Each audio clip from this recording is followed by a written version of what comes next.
Bonjour et bienvenue sur 6x10. Aujourd'hui, nous sommes le 3 décembre 2019 et c'est donc la journée internationale des personnes handicapées.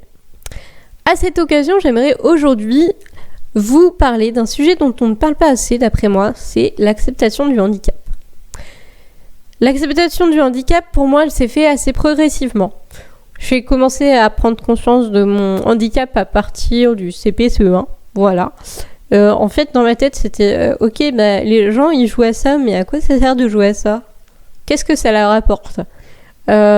Comprendre aussi, moi c'était mon passe-temps, c'était surtout comprendre pourquoi ci, pourquoi ça, voilà, pourquoi le monde existe, pourquoi il y a des étoiles dans le ciel, qu'est-ce que c'est, comment ça fonctionne.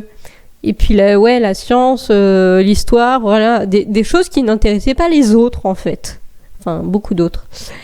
Et donc finalement, je me suis rendu compte de ça et je me suis dit, ok, donc je suis différente. D'accord, très bien.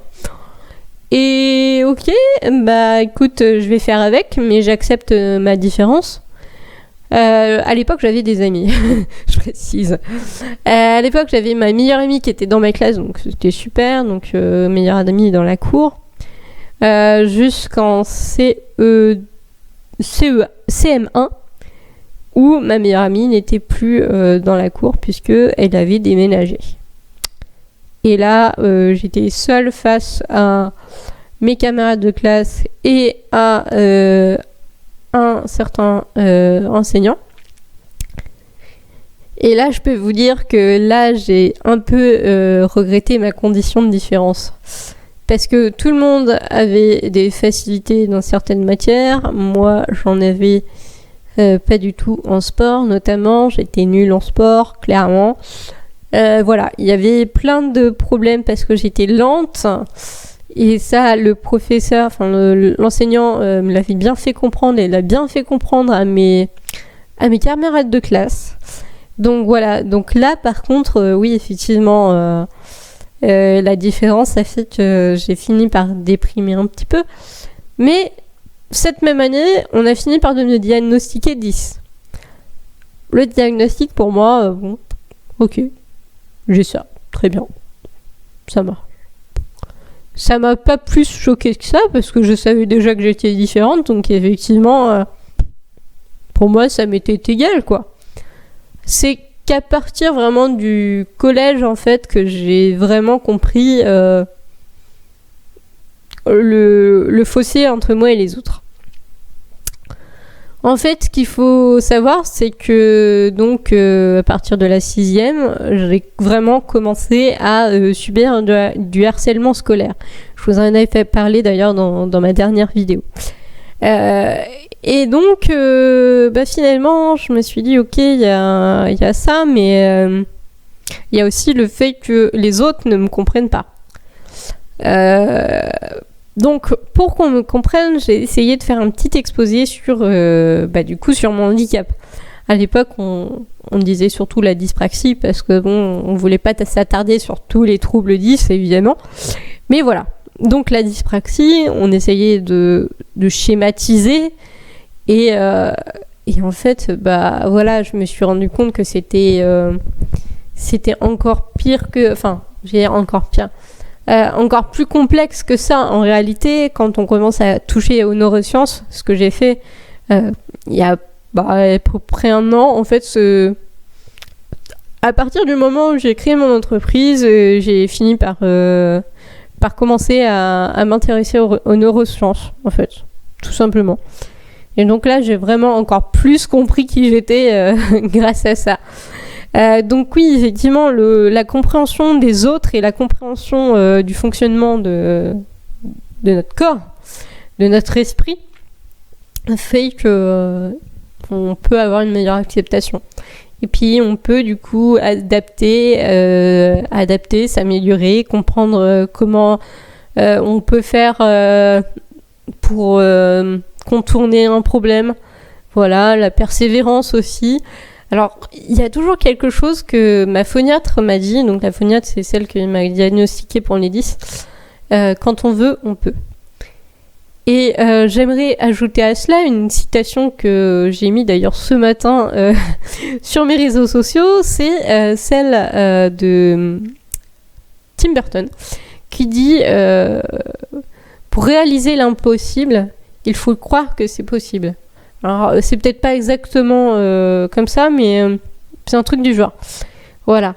L'idée c'est que faut pas se dire c'est impossible. Il faut essayer. De toute façon, ceux qui essayent verront que voilà, qui ne tente rien n'a rien de toute façon. Donc voilà. Moi, dans mon acceptation de moi, il y a aussi le théâtre qui m'a beaucoup aidée parce que finalement, je me disais qu'ok, sur scène, je suis différente, mais normale. C'est-à-dire que de base, je suis différente, donc je ne suis pas comme les autres, mais sur scène, j'essaye d'être comme les autres. Donc, je suis comme les autres, mais je suis quand même différente. Et cette différence fait que je suis comme les autres. C'est un peu compliqué à comprendre, mais bon, bref, c'est pas grave. L'idée, c'est que, voilà, je pense que le théâtre m'a beaucoup permis de... m'a fait beaucoup de bien, en fait. Parce que j'étais quelqu'un d'autre sur scène. Et ça m'a appris à devenir qui je suis. À être moins timide, à me dire ok, bah voilà, il y a des choses que je sais faire et que certains ne savent pas faire, que le commun des mortels ne savent pas faire.